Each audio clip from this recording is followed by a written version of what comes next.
Hello दोस्तों, उम्मीद है कि आप ये क्लासेस एंजॉय कर रहे होंगे और आप प्रॉपर तरीके से प्रैक्टिस कर रहे हैं, सीख रहे हैं, होमवर्क सबमिट कर रहे हैं फेसबुक ग्रुप पे and you are improving every day. Lot of time people ask me कि सर इस पूरे कोर्स में सबसे इंपॉर्टेंट क्या है। तो मैं कहता हूँ प्रैक्टिस। जिंदगी में सीखना मुश्किल नहीं होता, लेकिन उस सीखे हुए को इम्प्लीमेंट करके उसके रिजल्ट को अपने अंदर इंटरनलाइज कर लेना इज द मोस्ट इंपॉर्टेंट। और यही लोग हार जाते हैं। फॉर एग्जाम्पल, आप कार चलाना सीखें, बाइक चलाना सीखें, स्कूटी चलाना सीखें, या आप बाइसिकल चलाना सीखें। व्हेन यू लर्न इनिशियली तो आप बड़े कॉन्शियसली उसको चला रहे होते हैं। धीरे धीरे वो इतना इंटरनलाइज हो जाता है कि आप एक काम करते करते दूसरा तीसरा चौथा काम कर लेते हैं। ऐसे ही मेरे कोर्स में जब लोग कुछ चीज खरीद लेते हैं, यदि वो सेल्फ स्टडी बेस्ड कोर्स है, इट मीन्स आपको खुद करना है। मैंने आपको वीडियोस दे दिए हैं। वहां केवल एक चैलेंज ये आता है कि बावजूद इसके कि वो अच्छे कोर्स हैं जो आपको मिला है, बट कई बार मैं देखता हूँ कि उसका रिजल्ट नहीं आता। कारण केवल एक, कि लोग उसको देख रहे हैं एंड दे आर थिंकिंग कि मुझे इंग्लिश बोलना आ जाएगा, जबकि उन्होंने एक शब्द इंग्लिश बोल के नहीं देखा, उन्होंने किसी से बात करके नहीं देखी, उन्होंने अपने होमवर्क की वीडियो नहीं बनाई, ऑडियो रिकॉर्ड नहीं की, लिखकर होमवर्क नहीं भेजा। Let me tell you one thing, अगर आप ये काम नहीं कर रहे हैं, इट मीन्स अपना होमवर्क असाइनमेंट नहीं कर रहे हैं, नहीं आएगी भाई, इंग्लिश नहीं आएगी। यहाँ बहुत कुछ बढ़ता चला जाएगा एंड यू विल से यार मुझे अंग्रेजी आ रही है, मुझे कुड भी आता है, मुझे शुड भी आता है, मुझे एसएमआर भी आते हैं, हैजव भी आते हैं, पैसिव भी आते हैं, कंडीशनल भी आते हैं, स्टेटिव वर्ब भी आते हैं। बट मैंने कहा क्या आप इंग्लिश बोलते हो? नहीं सर, बोलते तो नहीं। देन उस आने का कोई फर्क नहीं पड़ता है। When you go you know to appear in any kind of interview and when they start asking you, तो आप ये नहीं कह सकते मुझे हाँ मुझे ये वाला सेंटेंस समझ में आ रहा है। You need to answer. जब आप कहीं बात करते हैं किसी व्यक्ति से, यू डोंट से कि मुझे आपकी बात समझ में आ रही है, you simply have to answer. Communication के अंदर the most important thing, when you are learning, learn, practice and review it, कि आपने कितना गलत कितना सही किया। यदि आप गलती कर रहे हैं देन इम्प्रूव इट। इनफेक्ट आज सुबह ही मेरे एक दोस्त से मुलाकात हो गई, मेरे ही शहर में रहता है, मेरी सोसाइटी में रहता है इनफेक्ट, एंड मेरा अच्छा दोस्त भी बन गया काफी वर्षों से। तो जब उसने मेरा एक एड देखा एंड ही न्यू ऑलरेडी कि मैं इस फील्ड में हूँ, एंड ही वाज कन्विंस्ड, क्योंकि उसने मुझे इंग्लिश बोलते हुए देखा है, मेरी वो हिस्ट्री जानता है, without telling me he joined my program. आज सुबह वो मुझसे मिला, रात में मुझसे बोला यार अशोक हार गया अब तो मैं। मुझे लगा पता नहीं किस चीज में हार गया, क्या हार गया, मैंने क्या हुआ। उसने कहा हार गया यार, अब हिम्मत नहीं बची, अब हिम्मत नहीं पड़ती। I said what happened? He said कि मैं जब भी ऑफिस में जाता हूँ और मैं देखता हूँ मेरे सबऑर्डिनेट, मुझसे जूनियर लोग जो होते हैं वो इंग्लिश बोल रहे हैं, मेरे साथ के लोग इंग्लिश बोल रहे हैं, ज्यादा टैलेंट है और लोग मुझसे आगे निकलते हुए जा रहे हैं। अब तो मेरा मन ही नहीं करता, मैं किसी इंग्लिश बोलते हुए व्यक्ति को देखता हूँ ना, मेरा मन करता है 9 तो 11 यहाँ से हो जाए, या मुझे ना गुड़गुड़ होने लगती है पेट में, मेरी मेरे मेरे पसीने छूट जाते हैं। एंड ही सेड तेरा कोर्स भी खरीद के देखा मैंने, कुछ नहीं फायदा हुआ। ऑल दैट जैसे कोर्स होते हैं वैसे ही, बस अच्छा लग रहा है, दिख रहा है, मुझे समझ में आने लग गया, पर मैं बोल नहीं पा रहा हूँ। एंड आई आस्क्ड हिम, क्या तुम होमवर्क कर रहे हो? क्या तुम प्रैक्टिस कर रहे हो? क्या तुम बोल बोल के वीडियो जमा कर रहे हो? एंड ही सेड मैं नहीं कर रहा हूँ, क्योंकि मेरे अंदर से बात ही तब बनती है जब मैं, मेरे पास लोग हों। आई सेड तो ऐसा ग्रुप ढूंढो। एंड ही सेड यार मेरे पास ऐसा ग्रुप नहीं है जहां मैं बोलूं। एंड मैंने उनसे कहा why don't you join our paid programs, जहाँ पे स्टूडेंट्स होते हैं, जहाँ पे हमारे टीचर्स होते हैं, जहाँ पे आपको बोलने का प्रैक्टिस करने का मौका मिलता है, आप लगातार 1 घंटे तक बोलते हो, आप प्रेजेंटेशन देते हो, ग्रुप डिस्कशन करते हो, आप चीजों को सीख के इम्प्लीमेंट कहीं पे करते हो। And he was very happy about it. I'm not saying it that you join. I'm only saying it, if you can afford, join. If you can't afford, do it yourself. खुद कीजिए, practice कीजिए, ऐसा group ढूंढिए, सारी videos बनाइए। लेकिन आज की हमने मजाक मजाक पे बात बात में 2 3 4 चीजें सीखी हैं अभी। वो क्या? उसने कहा मेरे पसीने छूट जाते हैं, मेरी हिम्मत नहीं पड़ती, मन करता है 9 2 11 हो जाए। आप देखिए ना, ये सारे इडियम्स हैं, ये मुहावरे की तरह से हैं जो मैं बोल रहा हूँ। और ऐसे मुहावरे आपने बहुत सारे आज तक सुने होंगे, हर जबान में होता है। तो चलिए आज मैं आपको कुछ इडियम्स देने वाला हूँ। इस वीडियो के बिलो आपको ये पीडीएफ मिल जाएगी, इसे डाउनलोड कर लीजिएगा, क्योंकि हम नेक्स्ट लेसन में भी इस पीडीएफ का यूज करने वाला है। मैं आपको कुछ इडियम सिखाऊंगा इस पीडीएफ में से, जहां 97 बिजनेस में यूज होने वाले, ये वर्किंग एनवायरनमेंट में यूज होने वाले इडियम्स हैं, वो डेली लाइफ में भी चलते हैं बाहर, और आप उसको यूज करने की कोशिश कीजिएगा ज्यादा से ज्यादा। तो चलिए देखते हैं उन सब इडियम्स को, और फिर हम आगे बढ़ेंगे. So here it is. Hopefully you can see my image here. Right, इसे हम आगे पीछे कर लेंगे, कहीं इधर उधर रख लेंगे जब जरूरत होगी अपने हिसाब से. So let me put this image, let me put this image here, right? So आज का जो पहला idiom है हमारा, जो हमारा पहला idiom होने वाला है, let me take this so that मैं लिख भी सकूं अगर मुझे जरूरत हो तो. जो पहला idiom है वो है a tough break. अब टफ मुश्किल को कहते हैं, और ब्रेक तो आप जानते ही हैं, हर सीरियल से के बीच में आता है ना, मिलते हैं आपसे ब्रेक के बाद. तो यार टफ ब्रेक का मतलब ये नहीं है कि एक मुश्किल सा ब्रेक होगा जिसके बाद हम नहीं आ पाएंगे. It means tough time. हम सबकी जिंदगी में एक चलते हुए एक ऐसा ब्रेक आ जाता है, एक समय आ जाता है जो टफ होता है. मे बी एक ऐसा दौर जिसमें बिजनेस मेरा फेल हो गया. I really had a tough break. So I really had a tough time की जगह मैंने क्या कहा, I really had a tough break. Job छूट गई. He has a tough break now. He'll have a tough break when he finds out about the loss he has had. इस तरीके से हम बहुत बार कहते हैं. तो जो हम कहें कि हाँ एक खराब समय है तो हम कहते हैं a tough break, right? So let me take another. Ahead of curve एक idiom है. Ahead of curve अगर आप देखेंगे इस idiom को, ahead of curve. हालांकि मैं आपको एक बात बता दूं, जो मैं आपको बोल के बता रहा हूं मैंने वो सब यहाँ भी दिया हुआ है. तो आपको हर पेज पे इस तरह से मिलेगा और उसका मीनिंग, उसका यूजेस भी मिलेगा. You can in fact read that, you will come to know. दूसरों से एक कदम आगे निकल जाना, जहां पे सब लोग हैं उनसे आगे पहुंच जाना.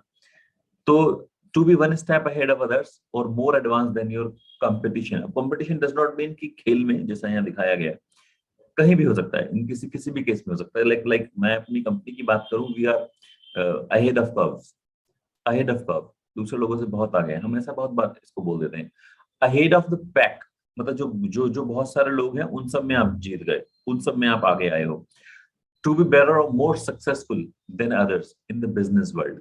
तो अगर मैं आपसे कहूं जो कोको कोला कंपनी है वो अहेड ऑफ पैक है. जितनी भी और कोल्ड ड्रिंक आती है ना उन सबसे वो आगे है. कोलगेट जो है वो अहेड ऑफ पैक है. इट मींस वो और सबसे आगे है. आप हो सकता है आप कहें नहीं सर पतंजलि आगे चल रही है आजकल, या may be any other company आगे चल रही है, तो अहेड ऑफ पैक ऐसा हम बोलते हैं. ऐसे आपको बहुत सारे इडियम ऐसे मिलेंगे. जैसे एक इडियम है, मैं आपसे बातों बातों में कहूं, ऐसे कहते हैं आ ब्लेसिंग इन डिसगाइज. डिसगाइज क्या होता है?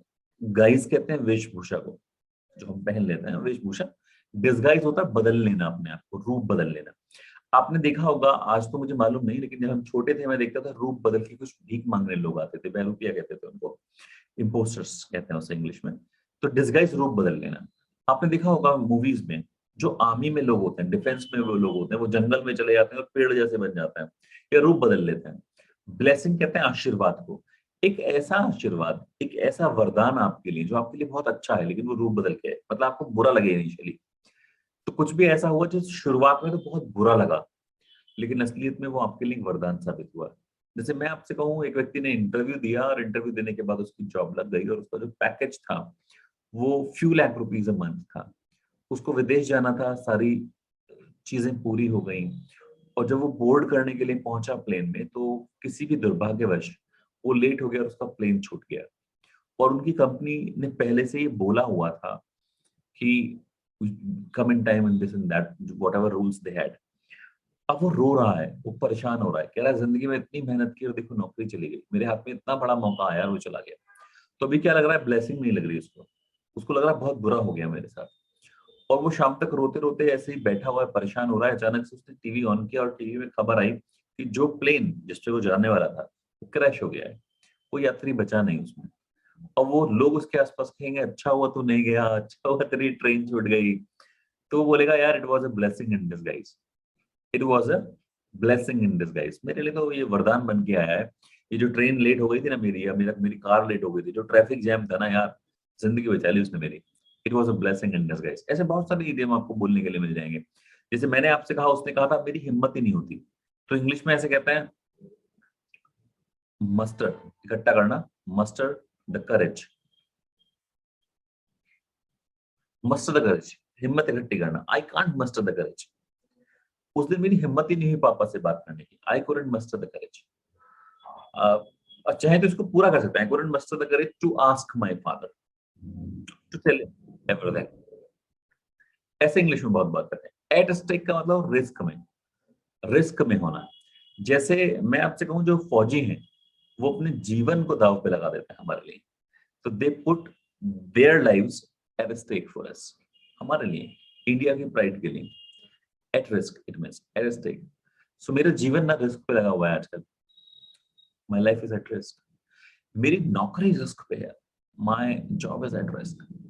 आप अगर इंग्लिश नहीं बोल पाए ना तो नाक कट जाएगी मेरी, my Prestige is at risk. इसीलिए मैं हमेशा हर बार आता हूँ और जब भी मैं वीडियो बना रहा होता हूँ तो मैं हमेशा ये बात कहता हूँ, हर लाइव क्लास में मैं ये बात कहता हूँ कि दोस्त, ये जो स्किल्स है ना, ये स्किल्स प्रैक्टिस का गेम है सारा। आना बड़ी बात नहीं है, लेकिन उसको जबान पे लाने के लिए you need to practice a lot, और उस प्रैक्टिस के लिए you need group. So find out somewhere, है ना, आप दो दोस्तों तो दो दोस्त आपस में कर लो, but do it, try speaking more and more, but सीखने के बाद, नॉट लाइक कि कुछ भी बोलना स्टार्ट कर दिया, it has to be correct, वरना फिर हमें गलत बोलने की आदत लग जाएगी। बैक टू स्क्वायर वन, शुरुआत से स्टार्ट करनी पड़ेगी। अरे यार, back to square one, there is a very good idiom for it in Hindi, I don't remember right now, कि शुरुआत से हमें करना पड़ेगा, यू नो, हम ऐसा बोलते हैं, मे बी जहां से बिजनेस स्टार्ट किया था सब खत्म हो गया यार, we'll have to start, you know, we are back to square one, right. Back to, let me remove it, let me move it, not remove it, right?